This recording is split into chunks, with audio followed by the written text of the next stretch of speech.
Alright, what's up guys? Welcome back to another video of FFA tips and tricks. Today's video I think... Oh my god, wait, where's he gone? LOL. Wow. Okay, today's video we'll be talking about the Spartan movement, Spartan abilities and stuff like that. I've had a couple questions in the comments of the last... Jesus Christ, I need to stop ARing. Of the last video saying... I can explain appropriate times to use like Spartan charges, thruster packs, ground pounds, well, it says clamber, slide, all that sort of stuff. And we can also talk about overgrowth as well. For each video, I'm trying to play a different map, so I can sort of talk about the map and what I do and stuff like that on each map. First of all, but your Spartan abilities. Oh my, I'm like struggling for words here. What the heck? Your Spartan abilities. So obviously you got your thrust and your slide. Usually you use them so you can get to somewhere a lot quicker. Well, you mainly use your thrust. What the heck? You use your slide. You use your thrust usually for battles. So situations like that. So you can dodge the opposite player's bullets. Anything like that. That's when you usually would use a thrust. But obviously a lot of people, and you probably see from my gameplay, I use the thrust quite often to. Like just involved in my like slide, jump, thrust, or I've seen a lot of I don't know which one's better. You thrust and then slide, but both of them get you that extra bit of ground. Also, you can if I wasn't choking, you can also use your thrust and stuff like that to get up there. You also got your stabilize, which you can use to gain jumps. So obviously, if I just tried to go just try to jump normally, I couldn't be able to hit that jump. If I stabilize, that allows you to jump. So that's the main like. Oh my god, what the heck? That guy was not on my radar then. And then you've also got clamber and stuff like that. But a lot of stuff like you can sort of pick up on. I don't think I need to explain too much about like the basics of what each ability is and stuff like that. But it's usually just when I want to talk about when you use those abilities and when you don't need to use those abilities. So clamber is quite often one, and I think a lot of people don't realize how much clamber can actually affect you're when you're in battles. I don't think there's any situations really on this map where I can sort of show you when you shouldn't really use a clamber. There's quite a few times on on the rig specifically. There's quite a few places where you can actually just jump and crouch and get up on the ledge instead of having to clamber.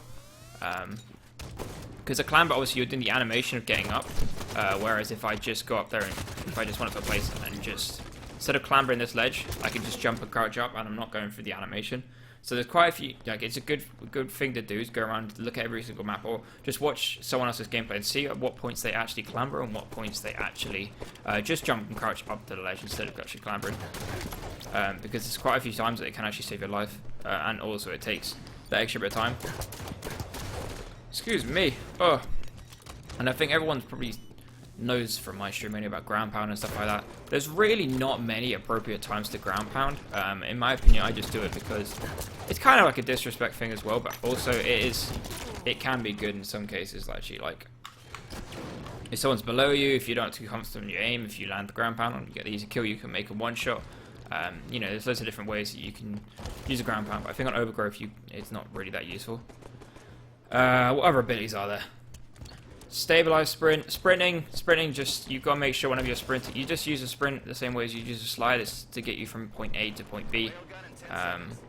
You've also got to remember that obviously when you sprint, if you're low shields, if you're like someone shot you, you're trying to run away. If you start sprinting, you will not regain your shields, and there's a massive cooldown. You can see the bar above your health. So obviously you just got to be careful with that.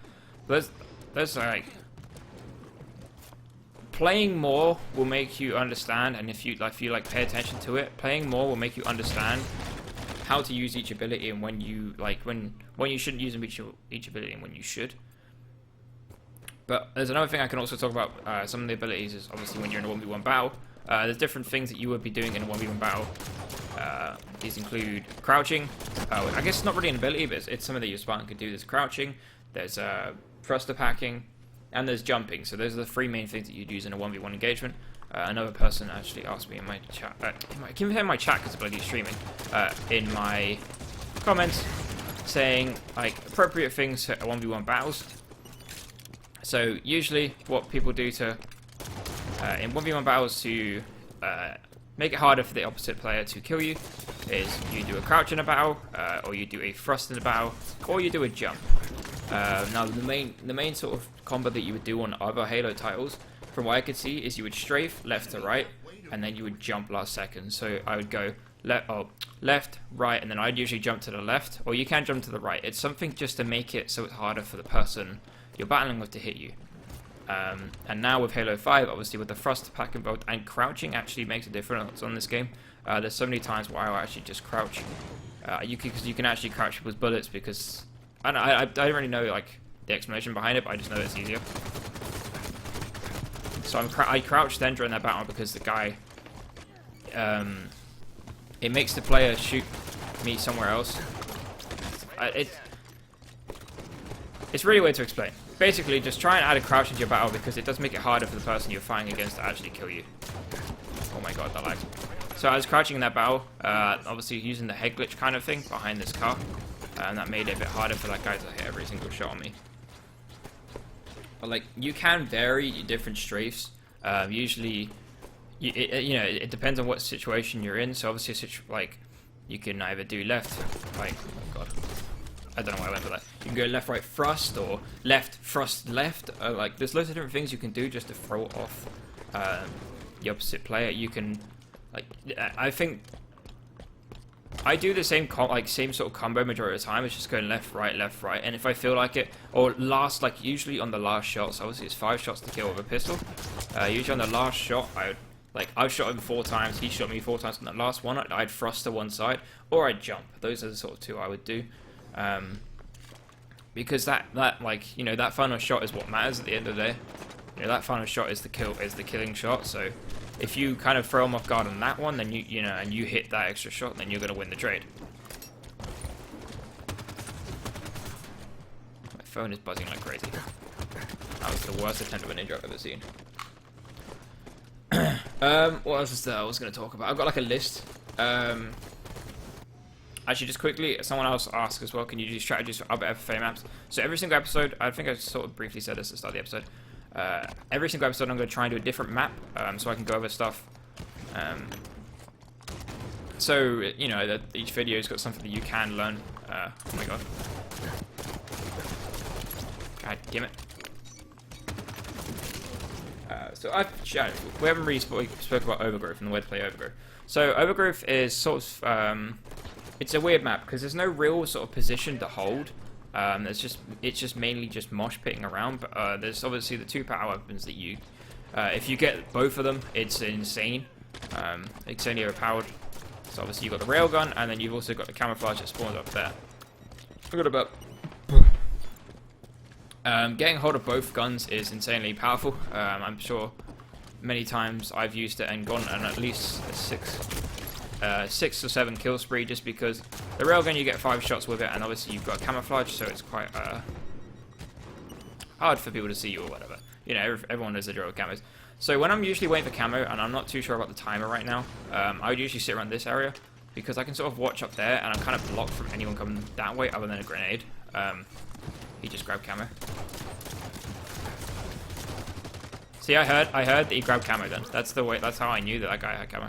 But yeah, I usually sit around here. Usually I grab a railgun and sit around here because it is actually like very well protected other than grenades.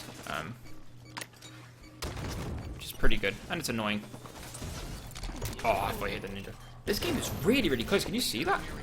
It's like 3 kills between first and last. This is a intense game. I might see if we can actually win a game, because I think all 3 of my episodes so far have come second, which is not too good. But yeah, basically Overgrowth, from what I can see, as it's a new DLC map, it's basically just play for the railgun and rely on your railgun skills to get the kills. Someone like me, who I think there's been many episodes on this channel. What the heck? I reloaded because I thought he was dead. Where you've seen how abusive I can be with the railgun. I think the railgun's probably one of my best weapons anyway on this game. It potentially, like, the way I see a railgun is it's like, I think it's 5 or 6 bullets you get when it's on, when it's brand new. It's basically 6 kills, it's like having rockets. Realistically you should get 4 kills when you pick up a brand new rocket launcher. Don't you dare run for me. Awesome. We've got to try and get the W this game. See if I can... See, that guy just hit a thrust. And there's no real way to predict someone thrusting. You just got to hope that you can sort of react quicker to them, to their position thrusting. Damn it, that's not good. See, he thrust as well then. Oh, we might have to get another... We're going to have to deal with another second place. Actually, no, I did just kill the guy in first. So see if we can get him off spawn. I think he'd spawn roughly around here. About to get Railgun in the back. Ah! I'm gonna get a third. No way! I'm trying to tell you guys FFA tips and tricks, and I can't even get a first place on the damn series. That is shocking. That is shocking. But yeah, guys. I think that mainly in this episode, I just wanted to tell you guys about my thoughts about the Spartan abilities, when to use them, when not to use them. Showcase a bit of Overgrowth and how I play the map. Overgrowth isn't really, like I said, it's not really a map you can play a power position. It's sort of just down to luck and being in situations, which is what free for all is. And then also just talking about generally what Spartan abilities you have and good ways to use them. Oh, I basically repeat myself right now. Good ways to use them, bad ways. When you don't use them, ways to get around them. You know. All the different stuff. If you guys would like me to go into it, each ability a bit more, I'm more than happy to. I think I didn't really want to, you know, I've started off with the basics with some of the Spartan abilities this video. I tried to talk a bit more into the in one individual 1v1 battles, when to use them and stuff like that. I keep on talking too much. God, I keep on talking. I keep on dragging it on. I don't know why. Okay, guys, alright, I'm going to end off episode number 4. I hope you guys enjoyed this episode. I hope you guys learned something in this episode.